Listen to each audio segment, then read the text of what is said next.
주의 손 날 붙드시네.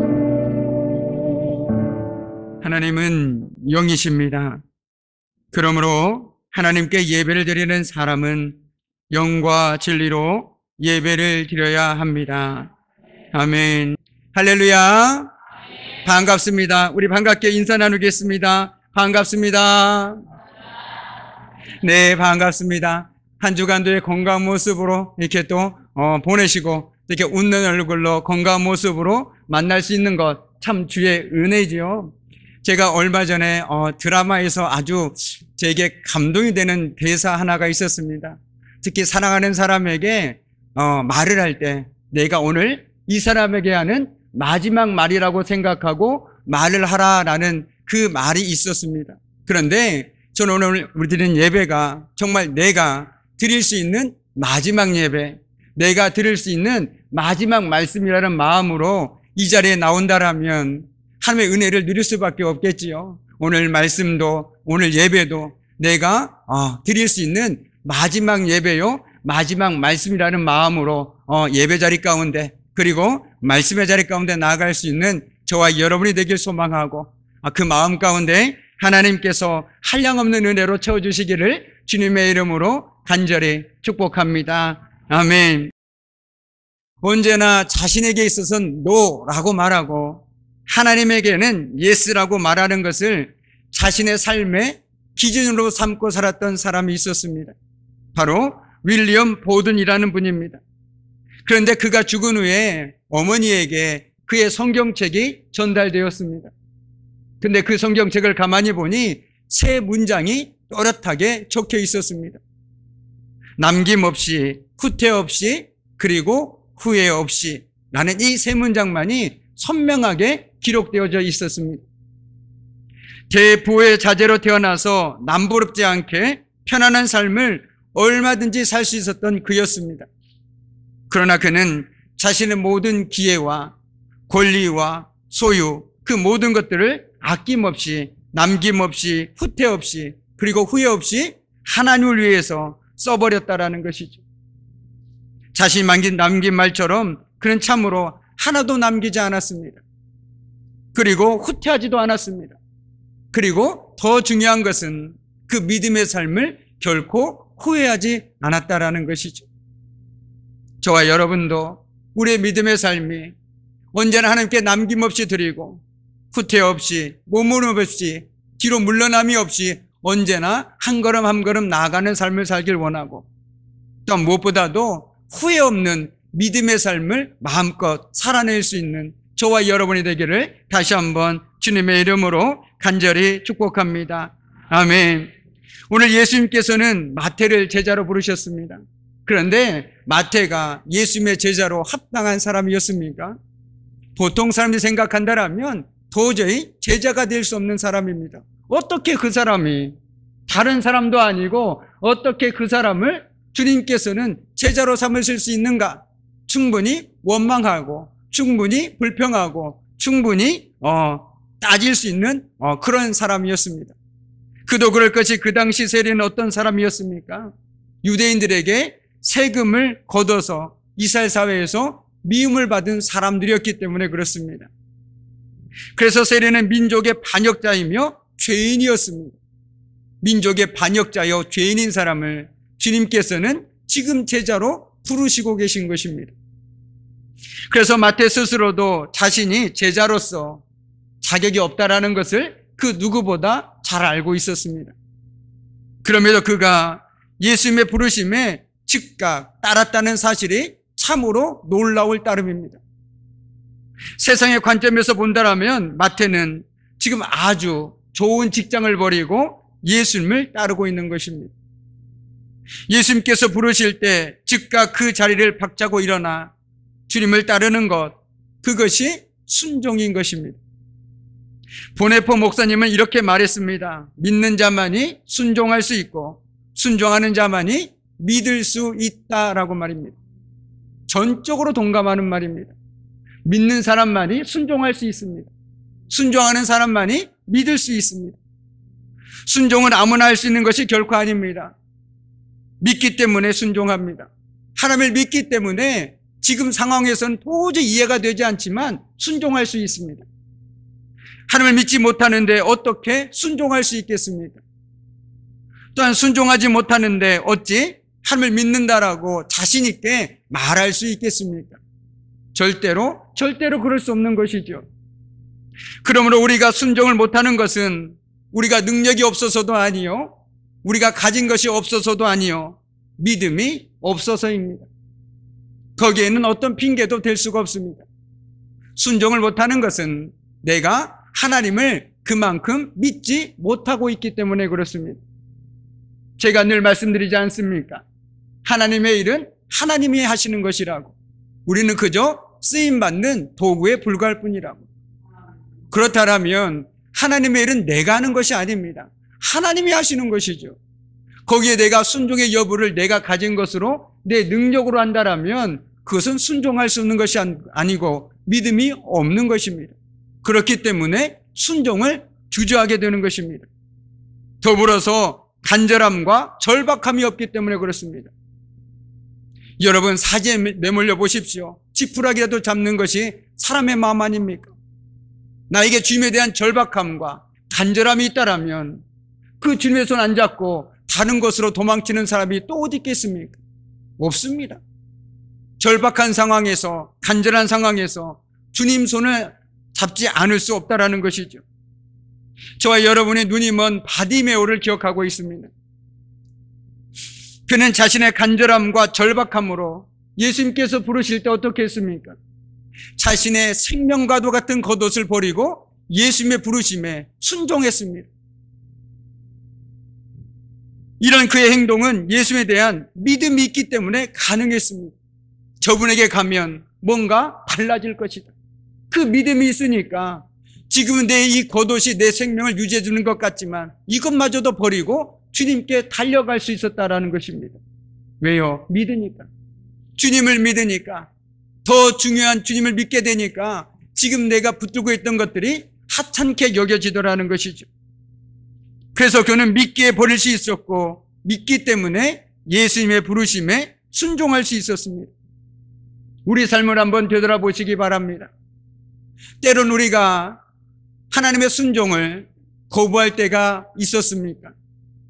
그 이유 가운데 혹시 그 이유를 나나 환경에서 찾지는 않으셨습니까?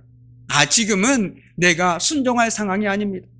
조금 더 내 건강이 나아진 후에, 내 형편이 나아진 후에 그때 가서 하겠습니다라고 우리는 차일피일 미루고 있지는 않습니까?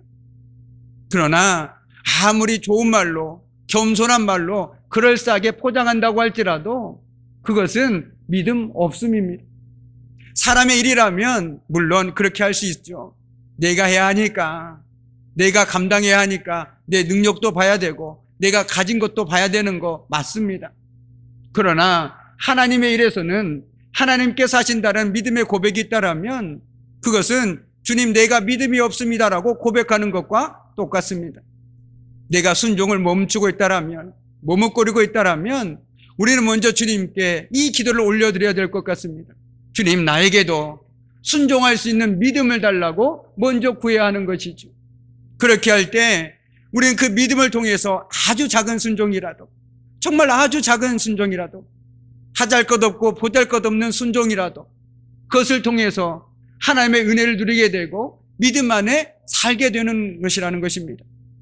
조금 전에 서두에 말씀드린 것처럼 저는 윌리엄 보든이 마지막에 남기지 않았습니까? 후회 없이라는 그 단어. 정말 저와 여러분이 신앙생활을 할 때 이 후회 없는 신앙생활을 할 수 있으면 좋겠습니다. 그때 조금 더 젊었을 때, 조금 더 건강했을 때, 조금 더 내가 뭔가를 할 수 있을 때 그때 할 걸, 이 후회 없는, 후회를 남기지 않는 그런 신앙생활을 할 수 있는 저와 여러분이 되었으면 좋겠습니다. 이것은 믿음으로 가능합니다. 사람의 힘으로 가능하지 않습니다. 그래서 하나님께서 오늘 저와 여러분에게 그 믿음을 부어주시기를 원합니다. 하나님께서 하시는 일에 내가 동참할 수 있는 은혜, 그 순종의 은혜를 내가 누릴 수 있도록 하나님 나에게 믿음을 달라고, 그리고 그 믿음을 우리 주님께서 주시기를 간절히 소망해 봅니다. 아멘. 오늘 말씀에 예수님은 죄인들과 같이 먹고 마셨습니다.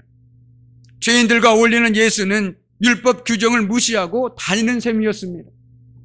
율법은 뭐라고 얘기하고 있습니까? 부정하지 않는 사람들과 가까이 하지 마라. 죄인들과 가까이 하지 마라라고 얘기합니다. 왜냐하면 내가 부정한 사람을 만지는 순간 나 역시 부정한 사람이 되고 말기 때문에 그렇습니다. 그러니 바리새인들에게 예수님은 밉보일 수밖에 없었습니다. 눈에 가시였습니다. 그래서 그들은 끈질기게 예수님이 저런 밑바닥 인생들과 어울린다는 점을 기회 삼아서 함정에 빠뜨리려고 하였습니다. 바리새인들은 남을 돕기보다 자신들의 거룩한 모습에 다양한 장애로 고통당하는 이들이 하나님의 사랑을 찾도록 독려하기보다 예수님을 비판하는 일에 더 관심을 두었습니다. 그래서 그들은 제자들에게 왜 너희 주님은 저런 세리와 죄인들과 함께 밥을 먹느냐라고 얘기했을 때 제자들이 대답한 것이 아니라 예수님께서 그들에게 이렇게 말씀하셨지요. 건강한 자에게는 의사가 쓸데없고 병든 자에게라야 쓸데가 있다라고 말입니다. 이 말씀은 경건한 몸짓을 하며 살지만 다른 이들을 품어줄 수 없을 만큼 그 마음이 영원히 협소한 사람들이야말로 병든 자라라는 것입니다. 자기 자신으로 꽉 찬 사람이 바로 병든 자라는 것입니다. 신앙이 있는 것 같은데 신앙대로 살지 못하는 사람이 바로 병든 자라는 것입니다. 자기 의로 사로잡힌 이들은 상처 입은 자들의 품어 안으시려는 하나님의 긍휼을 이해하지 못합니다. 아니, 이해할 수가 없습니다. 그 마음엔 자기 자리는 참 많지만 다른 사람을 품을 수 있는 자리가 전혀 없기 때문에 그렇습니다. 그래서 모든 것을 내 중심으로 판단합니다. 정죄합니다. 이것이 바로 자기 의로 가득 찬 사람들의 삶의 모습이라는 것이죠. 그 사람이 왜 그런 삶을 살 수밖에 없는지 이해하려는 마음이 없습니다. 그런 삶을 살아본 적도 없고 이해해보는 적도 없기 때문에 그 마음 자체가 없기 때문에 판단하기에 빠르다라는 것이죠. 그래서 세리와 죄인들 이렇게 판단해버리고 말았다라는 것입니다. 그런데 우리 주님의 눈엔 마음은 바로 그들에게 향하고 있었다라는 것입니다. 오늘 13절 말씀을 우리 다시 한번 함께 읽겠습니다. 너희는 가서 내가 긍휼을 원하고 제사를 원하지 아니하노라 하신 뜻이 무엇인지 배우라. 나는 의인을 부르러 온 것이 아니요 죄인을 부르러 왔노라 하시니라. 아멘. 오늘 주님께서는 한마디로 편견으로 가득 차 있는 바리새인들에게 호세아 선지자의 말을 인용하고 있습니다. 긍휼을 원하고 제사를 원하지 아니한다. 오늘말로 바꿔 얘기한다라면 나는 예배보다 너희들이 긍휼한 삶을 살기를 더 원하고 있다라고 말씀하고 있는 것입니다. 호세아 당시 이스라엘 종교 지도자들은 성전 제사 의식은 형식적으로 드리고 가난한 자들과 약한 자들을 등쳐먹는 자들로 전락해버리고 말았습니다. 남들이 어떻게 되든 내 배만 부르면 그만이었습니다. 나만 잘 먹고 잘 살면 그만입니다. 그런데 예수님 당시 종교 지도자들도 똑같았습니다. 종교 지도자들은 방탕과 탐심으로 행하여 로마 정부에 아부를 했습니다. 그래서 각종 종교 기득권으로 자기 배만 채우는데 혈안이 되어 있었습니다. 비참한 백성들의 생각은 아예 관심 밖이었습니다. 그야말로 율법의 정신인 사랑과 공의와 신의와 자비가 전혀 없는 삶이었습니다. 단지 형식만 중시하는 극히 모순된 종교인들이었습니다. 그런데 우리도 혹시 그 바리새파처럼 그런 신앙에 물들어 있지는 않으십니까? 한번 가만히 생각해 보시기 바랍니다. 예배만 잘 드리면 신앙생활을 잘하는 것으로 착각하고 계시지는 않으십니까? 사랑하기보다 죄를 찾아내어 비판하는 습성에 젖어 있지는 않으십니까? 그 사람을 사랑하는 마음으로 품기보다 정죄하기에 더 빠르지는 않습니까? 지금 우리도 바리새파 풍조에 젖어 있는지도 모릅니다.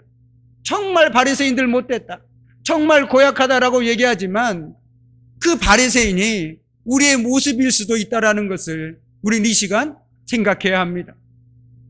예배에 잘 참석하고 기도 많이 하고 금식 많이 하고 입으로 전도 많이 하고 헌금 잘하면 그것으로 온전한 신앙생활하는 것이라고 여기는 이들이 있습니다. 그런데 이와 같은 신앙생활의 형식적인 부분과 함께 그 근본 정신이 살아있어서 서로 조화를 이뤄야만 참된 신앙생활임을 우리는 기억해야 합니다. 형식적인 예배와 기도와 이런 모든 것들도 필요합니다. 더불어서 필요한 것이 바로 말씀대로 사는 삶이 같이 조화를 이루어야 그것이 온전한 신앙이라는 것이죠. 즉 주의 말씀대로 이웃에게 자비와 사랑을 베푸는 생활을 함께 해야 한다는 말씀입니다. 그럼에도 그릇되고 모순된 바리새파인처럼 신앙생활하는 분들이 간혹 있습니다. 주님은 자신의 의를 자랑하는 바리새인이 아니라 자신의 죄를 깨닫고 주님 앞에 철저히 낮아져 가슴을 치며 애통해 했던 세리를 더 긍휼히 여기셨습니다.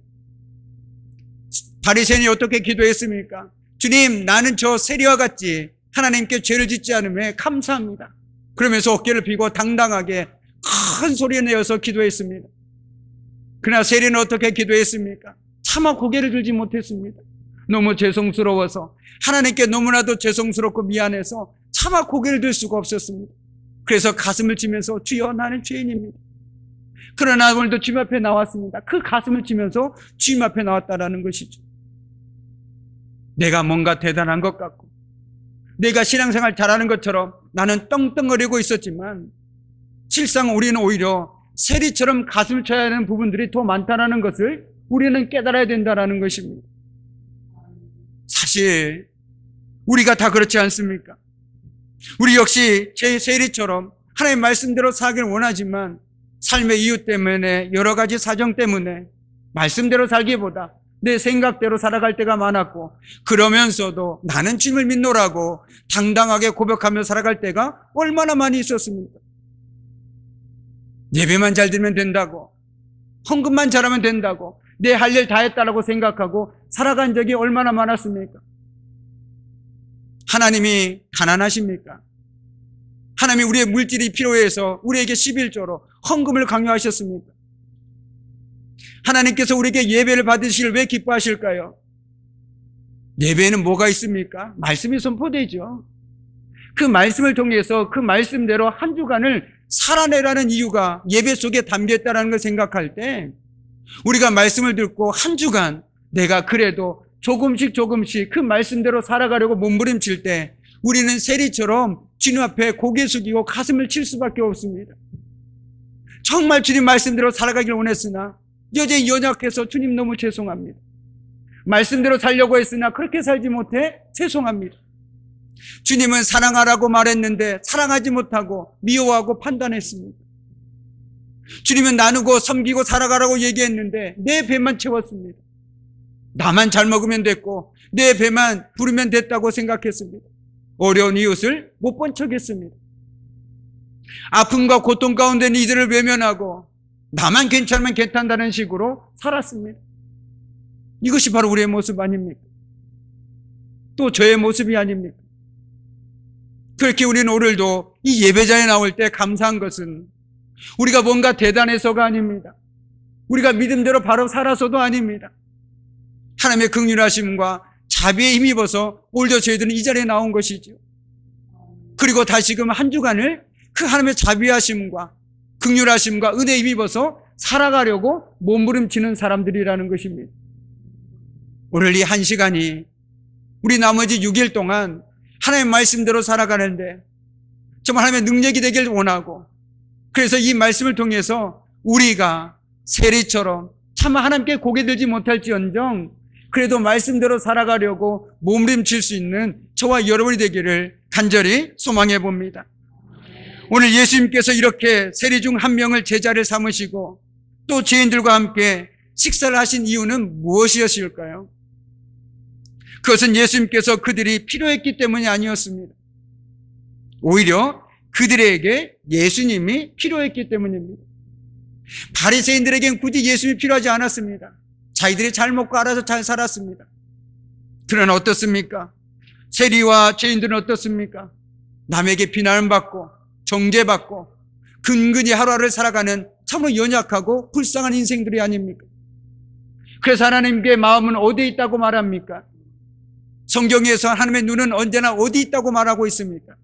가난하고 소외된 자들, 과부와 고아들에게 하나님의 마음이 있다라고 말하고 있습니다. 왜냐하면 그들은 하나님의 도움이 없다라면 삶이 참으로 어려운 사람들이기 때문에 그렇습니다. 하나님께서 도와주지 않으시면 이 땅을 살아가는 것이 너무나도 힘겨운 사람들이기 때문에 그렇습니다. 그래서 하나님께서는 언제나 가난과 고아와 과부와 소외된 자들과 함께하고 계심을 우리는 믿어 의심치 말아야 합니다. 우린 늘 얘기하지 않습니까? 주님, 내가 주님이 바라보는 그곳 내가 가길 원하고 보길 원하고 주님이 가길 원하는 곳을 내가 가길 원한다고 얘기하지 않습니까? 쉽습니다. 눈물로 얼룩진 곳으로 가십시오. 가난하고 소외된 자들에게 가십시오. 오늘도 힘겹게 살아가고 있는 자들에게 가십시오. 거기에 바로 주님의 마음이 있고 주님의 눈물이 있고 주님의 눈길이 머물고 있기 때문에 그렇습니다. 그렇다면 저와 여러분 한 주 동안 우리가 가야 할 곳은 어디입니까? 우리의 마음이 향해야 할 곳은 어디입니까? 한번 기도하시고 하나님께서 생각나게 해주실 때 그냥 묻지도 마시고 따지도 마시고 한번 묵묵히 순종함으로 그것으로 향해 보시기 바랍니다. 그래서 저와 여러분을 통해서 오늘도 힘겨운 삶을 살아가고 있는 이들에게 하나님의 사랑을 전할 수 있는 사람이 되길 원하고 하나님의 말씀과 무엇보다도 함께 그 고통과 아픔을 나눌 수 있는 저와 여러분이 되기를 소망합니다. 예수님이 오늘 분명히 얘기합니다. 의인이 아닌 죄인을 부르러 오셨다라고 말이죠. 저와 여러분은 죄인이었습니다. 하나님께서 우리를 자녀 삼아 주셨기에 우린 더 이상 죄인된 삶을 살아가지 않고 하나님의 자녀로 살아갈 수 있는 은혜를 누리게 되었던 것이죠. 오늘 죄인 세리 마태에게 우리 주님이 필요했던 것처럼 우리도 이 시간 돌이켜서 우리의 연약함을 인정하고 그럼에도 우리를 제자로 부르신 그 부르심에 믿음으로 순종하며 말씀대로 살아갈 수 있는 저와 여러분의 복된 한 주간의 삶이 되기를 주님의 이름으로 간절히 축복합니다. 아멘. 이제는 우리 주 예수 그리스도의 은혜와 아버지 하나님의 말할 수 없는 사랑하심과 성매 사귐과 임재와 다스리심이 우리의 연약함을 인정하고 우리의 제자로 부르신 그 부르심에 믿음으로 순종하며 말씀대로 살아가기를 결단하는 사는 성도들의 삶과 그들의 가정과 일터와 사업장 위에 그리고 사랑하는 자녀들 위해 이제부터 영원토록 함께 하시기를 간절히 축원하옵나이다. 아멘.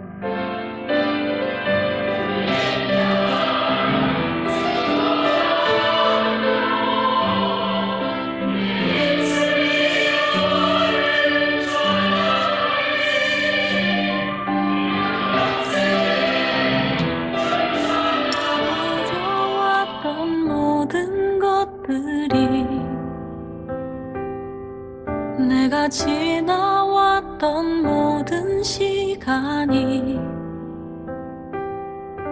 내가 걸어왔던 모든 순간이 당연한 것